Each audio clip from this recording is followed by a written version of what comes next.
शुभांशु, नमस्कार। आप आज मातृभूमि से, नमस्कार।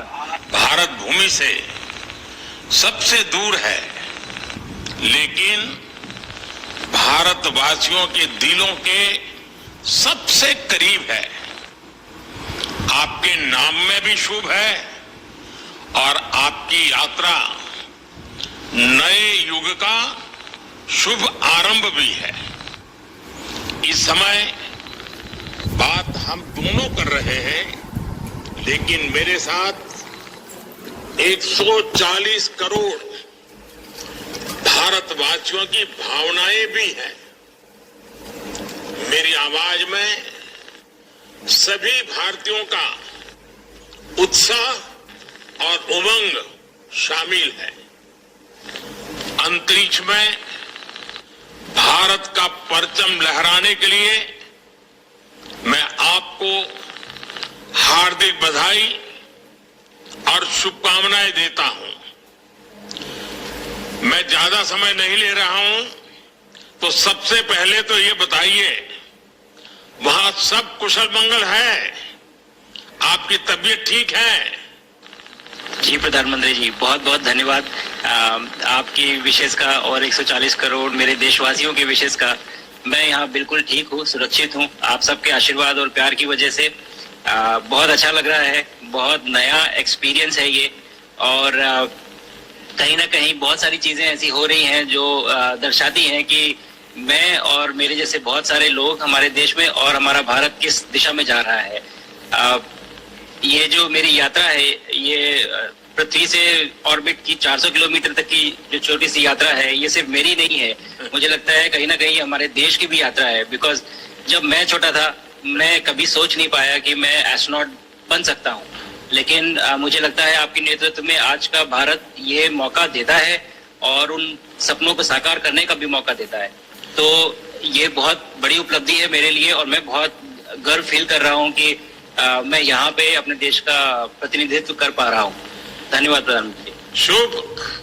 आप दूर अंतरिक्ष में है, जहां ग्रेविटी ना के बराबर है, पर हर भारतीय देख रहा है कि आप कितने डाउन टू अर्थ है। आप जो गाजर का हलवा ले गए हैं, क्या उससे अपने साथियों को खिलाया? जी प्रधानमंत्री जी, ये कुछ चीजें मैं अपने देश की खाने की लेके आया था, जैसे गाजर का हलवा, मूंग दाल का हलवा और आमरस। और मैं चाहता था कि ये बाकी भी जो मेरे साथी हैं, बाकी देशों से जो आए हैं, वो भी इसका स्वाद लें और चखें। जो भारत का जो रिच कलिनरी हमारा जो हेरिटेज है, उसका एक्सपीरियंस ले। तो हम सभी ने बैठ के इसका स्वाद लिया साथ में, और सबको बहुत पसंद आया। है कि कब वो नीचे आएंगे और हमारे देश आए और इनका स्वाद ले सके हमारे साथ। शुभ। परिक्रमा करना भारत की सदियों पुरानी परंपरा है। आपको तो पृथ्वी माता की परिक्रमा का सौभाग्य मिला है। अभी आप पृथ्वी के किस भाग के ऊपर से गुजर रहे होंगे? जी प्रधानमंत्री जी, इस समय तो मेरे पास ये इंफॉर्मेशन उपलब्ध नहीं है, लेकिन थोड़ी देर पहले मैं खिड़की से, विंडो से बाहर देख रहा था, तो हम लोग हवाई के ऊपर से गुजर रहे थे। और हम दिन में 16 बार परिक्रमा करते हैं। 16 सूर्योदय और 16 संन्यास, सनराइज और सनसेट हम देखते हैं ऑर्बिट से। और बहुत ही अचंभित कर देने वाला ये पूरा प्रोसेस है। इस परिक्रमा में, इस तेज गति में, हम इस समय करीब 28,000 किलोमीटर प्रति घंटे की रफ्तार से चल रहे हैं आपसे बात करते वक्त। और ये गति पता नहीं चलती क्योंकि हम तो अंदर हैं, लेकिन कहीं ना कहीं ये गति जरूर दिखाती है कि हमारा देश कितनी गति से आगे बढ़ रहा है इस समय, कि हम यहाँ पहुंचे हैं और अब यहाँ से और आगे जाना है। अच्छा शुभ, अंतरिक्ष की विशालता देखकर सबसे पहला विचार क्या है आपको? प्रधानमंत्री जी, सच में बोलो तो जब पहली बार हम लोग ऑर्बिट में पहुंचे, अंतरिक्ष में पहुंचे, तो पहला जो व्यू था वो पृथ्वी का था। और पृथ्वी को बाहर से देख के जो पहला जो पहला ख्याल और पहला जो थॉट मन में आया वो ये था कि पृथ्वी बिल्कुल एक दिखती है, मतलब बाहर से कोई सीमा रेखा नहीं दिखाई देती, कोई बॉर्डर नहीं दिखाई देता।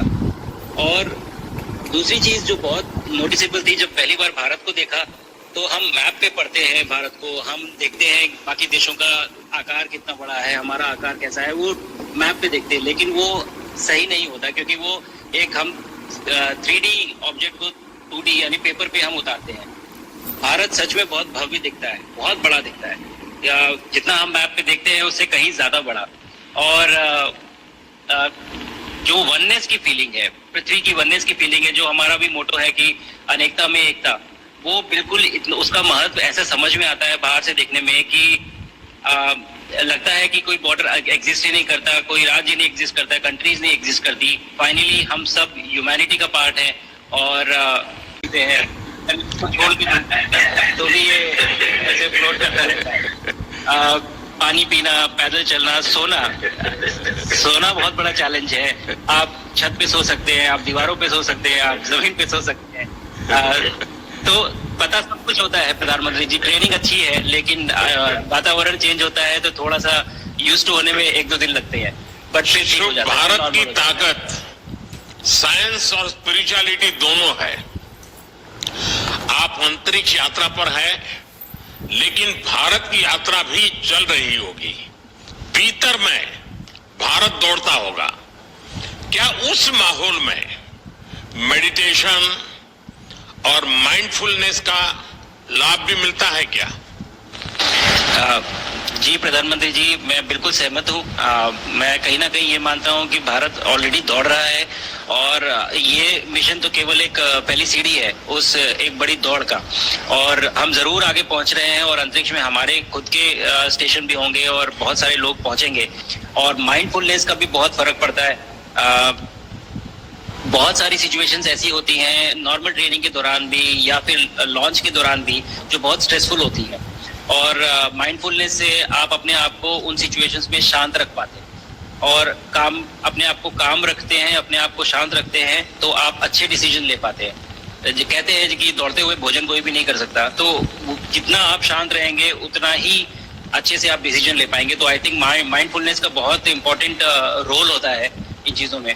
तो दोनों चीजें अगर साथ में एक प्रैक्टिस की जाए तो ऐसे एक चैलेंजिंग एनवायरनमेंट में या चैलेंजिंग वातावरण में मुझे लगता है ये बहुत ही यूजफुल होंगी और बहुत जल्दी लोगों को अडेप्ट करने में मदद करेंगी। आप अंतरिक्ष में कई एक्सपेरिमेंट कर रहे हैं, क्या कोई ऐसा एक्सपेरिमेंट है जो आने वाले समय में एग्रीकल्चर या हेल्थ सेक्टर को फायदा पहुंचाएगा? जी प्रधानमंत्री जी, मैं बहुत गर्व से कह सकता हूं कि पहली बार भारतीय वैज्ञानिकों ने 7 यूनिक एक्सपेरिमेंट्स डिजाइन किए जो कि मैं अपने साथ स्टेशन पे लेके आया हूं। और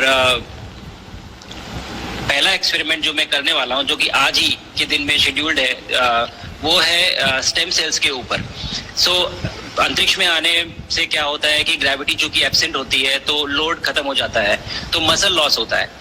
तो जो मेरा एक्सपेरिमेंट है वो ये देख रहा है कि क्या कोई सप्लीमेंट देके हम इस मसल लॉस को रोक सकते हैं या फिर डिले कर सकते हैं। इसका डायरेक्ट इम्प्लीकेशन धरती पे भी है कि जिन लोगों का मसल लॉस होता है ओल्ड एज की वजह से, तो उनके ऊपर ये सप्लीमेंट्स यूज किए जा सकते हैं। तो मुझे लगता है कि ये डेफिनेटली वहाँ यूज हो सकता है। साथ ही साथ जो दूसरा एक्सपेरिमेंट है वो माइक्रोवेल की ग्रोथ के ऊपर। ये माइक्रोवेल की बहुत छोटे होते हैं लेकिन बहुत न्यूट्रिशियस होते हैं। तो अगर हम इनकी ग्रोथ देख सकते हैं यहाँ पे और ऐसा प्रोसेस इजाद करें कि ये ज्यादा तादाद में हम इन्हें उगा सकें और न्यूट्रिशन हम प्रोवाइड कर सकें, तो कहीं ना कहीं ये फूड सिक्योरिटी के लिए भी बहुत काम आएगा धरती के ऊपर। सबसे बड़ा एडवांटेज जो है स्पेस का वो ये है कि ये जो प्रोसेस है यहाँ पे बहुत जल्दी होते हैं, तो हमें महीनों तक या सालों तक वेट करने की जरूरत नहीं होती। तो यहाँ के जो रिजल्ट चंद्रयान की सफलता के बाद देश के बच्चों में, युवाओं में विज्ञान को लेकर एक नई रुचि पैदा हुई। अंतरिक्ष को एक्सप्लोर करने का जज्बा बढ़ा। अब आपकी ऐतिहासिक यात्रा उस संकल्प को और मजबूती दे रही है। आज बच्चे सिर्फ आसमान नहीं देखते, वे यह सोचते हैं मैं भी वहां पहुंच सकता हूं। यही सोच, यही भावना हमारे भविष्य के स्पेस मिशंस की असली बुनियाद है। आप भारत की युवा पीढ़ी को क्या मैसेज देंगे? प्रधानमंत्री जी, अगर मैं अपने युवाओं पीढ़ी को आज कोई मैसेज देना चाहूंगा तो पहले ये बताऊंगा कि भारत जिस दिशा में जा रहा है, हमने बहुत बोल्ड और बहुत ऊंचे सपने देखे हैं और उन सपनों को पूरा करने के लिए हमें आप सबकी जरूरत है। तो उस जरूरत को पूरा करने के लिए मैं ये कहूंगा कि सक्सेस का कोई एक रास्ता नहीं होता कि आप कभी कोई एक रास्ता लेता है, कोई दूसरा रास्ता लेता है, लेकिन एक चीज जो हर रास्ते में कॉमन होती है वो ये होती है कि आप कभी कोशिश मत छोड़िए, नेवर स्टॉप ट्राइंग। अगर आपने ये मूल मंत्र अपना लिया कि आप किसी भी रास्ते पे हो, कहीं पे भी हो, लेकिन आप कभी गिव अप नहीं करेंगे तो सक्सेस चाहे आज आए या कल आए पर आएगी जरूर। मुझे पक्का विश्वास है कि आपकी ये बातें देश के युवाओं को बहुत ही अच्छी लगेगी और आप तो मुझे भली भांति जानते हैं, जब भी किसी से बात होती है तो मैं होमवर्क जरूर देता हूं। हमें मिशन गगनयान को आगे बढ़ाना है, हमें अपना खुद का स्पेस स्टेशन बनाना है और चंद्रमा पर भारतीय एस्ट्रोनॉट की लैंडिंग भी करानी है। इन सारे मिशंस में आपके अनुभव बहुत काम आने वाले हैं। मुझे विश्वास है आप वहां अपने अनुभवों को जरूर रिकॉर्ड कर रहे होंगे। जी प्रधानमंत्री जी, बिल्कुल। ये पूरा मिशन की ट्रेनिंग लेने के दौरान और एक्सपीरियंस करने के दौरान जो मुझे लेसन्स मिले हैं, जो मुझे सीख मिली है, वो सब एक स्पॉन्ज की तरह मैं एब्जॉर्ब कर रहा हूँ और मुझे यकीन है कि ये सारी चीज़ें बहुत वैल्यूएबल प्रूव होंगी, बहुत इम्पोर्टेंट होंगी हमारे लिए जब मैं वापस आऊँगा और हम इन्हें इफेक्टिवली अपने मिशंस में इनके लेसन्स अप्लाई कर सकेंगे और जल्दी से जल्दी उन्हें पूरा कर सकेंगे। बिकॉज मेरे साथी जो मेरे साथ आए थे, कहीं ना कहीं उन्होंने भी मुझसे पूछा कि हम कब गगनयान पे जा सकते हैं, जो सुन के मुझे बहुत अच्छा लगा और मैंने बोला कि जल्दी ही। तो मुझे लगता है कि ये सपना बहुत जल्दी पूरा होगा और मेरी जो सीख मुझे यहाँ मिल रही है वो मैं वापस आके उसको अपने मिशन में पूरी तरह से 100% अप्लाई करके और उनको जल्दी से जल्दी पूरा करने की कोशिश करेंगे। शुभांशु, मुझे पक्का विश्वास है कि आपका ये संदेश एक प्रेरणा देगा और जब हम आपके जाने से पहले मिले थे, आपका परिवारजन के भी दर्शन करने का अवसर मिला था और मैं देख रहा हूं कि आपके परिवारजन भी सभी उतने ही भावुक है, उत्साह से भरे हुए हैं। शुभांशु, आज मुझे आपसे बात करके बहुत आनंद आया। मैं जानता हूं आपकी जिम में बहुत काम है और 28,000 किलोमीटर की स्पीड से काम करने हैं आपको, तो मैं ज्यादा समय आपका नहीं लूंगा। आज मैं विश्वास से कह सकता हूं कि ये भारत के गगनयान मिशन की सफलता का पहला अध्याय है। आपकी यह ऐतिहासिक यात्रा सिर्फ अंतरिक्ष तक सीमित नहीं है, यह हमारी विकसित भारत की यात्रा को तेज गति और नई मजबूती देगी। भारत दुनिया के लिए स्पेस की नई संभावनाओं के द्वार खोलने जा रहा है। अब भारत सिर्फ उड़ान नहीं भरेगा, भविष्य में नई उड़ानों के लिए मंच तैयार करेगा। मैं चाहता हूं, कुछ और भी सुनने की इच्छा है आपके मन में, क्योंकि मैं सवाल नहीं पूछना चाहता, आपके मन में जो भाव है अगर वो आप प्रकट करेंगे, देशवासी सुनेंगे, देश की युवा पीढ़ी सुनेगी, तो मैं भी खुद बहुत आतुर हूं कुछ और बातें आपसे सुनने के लिए। धन्यवाद प्रधानमंत्री जी। यहाँ ये पूरी जर्नी जो है ये अंतरिक्ष तक आने की और यहाँ ट्रेनिंग की और यहाँ तक पहुँचने की, इसमें बहुत कुछ सीखा है प्रधानमंत्री जी मैंने। लेकिन यहाँ पहुँचने के बाद मुझे पर्सनल एकम्प्लिशमेंट तो एक है ही, लेकिन कहीं ना कहीं मुझे ये लगता है कि ये हमारे देश के लिए एक बहुत बड़ा कलेक्टिव अचीवमेंट है और मैं हर एक बच्चे को जो ये देख रहा है, हर एक युवा को जो ये देख रहा है, एक मैसेज देना चाहता हूं, और वो ये है कि अगर आप कोशिश करते हैं और आप अपना भविष्य बनाते हैं अच्छे से, तो आपका भविष्य अच्छा बनेगा और हमारे देश का भविष्य अच्छा बनेगा। और केवल एक बात अपने मन में रखिए, that sky is never the limit, ना आपके लिए, ना मेरे लिए, और ना भारत के लिए। और ये बात हमेशा अगर आपने मन में रखी तो आप आगे बढ़ेंगे, आप अपना भविष्य उजागर करेंगे और आप हमारे देश का भविष्य उजागर करेंगे। और बस मेरा यही मैसेज है प्रधानमंत्री जी। और मैं बहुत ही भावुक और बहुत ही खुश हूं कि मुझे मौका मिला आज आपसे बात करने का, और आपके थ्रू 140 करोड़ देशवासियों से बात करने का। जो ये देख पा रहे हैं, ये जो तिरंगा आप मेरे पीछे देख रहे हैं, ये यहाँ नहीं था। कल के पहले जब मैं यहाँ पे आया हूँ तब हमने ये यहाँ पे पहली बार लगाया है। तो ये बहुत भावुक करता है मुझे और बहुत अच्छा लगता है देख के कि भारत आज इंटरनेशनल स्पेस स्टेशन पहुंच चुका है। शुभांशु, मैं आपको और आपके सभी साथियों को आपके मिशन की सफलता के लिए बहुत बहुत शुभकामनाएं देता हूं। शुभांशु, हम सबको आपकी वापसी का इंतजार है। अपना ध्यान रखिए, मां भारती का सम्मान बढ़ाते रहिए।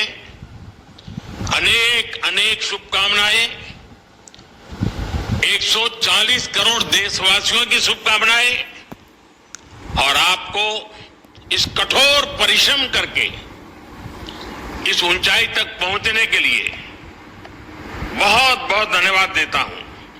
भारत माता की जय। धन्यवाद प्रधानमंत्री जी, धन्यवाद। और सारे 140 करोड़ देशवासियों को धन्यवाद।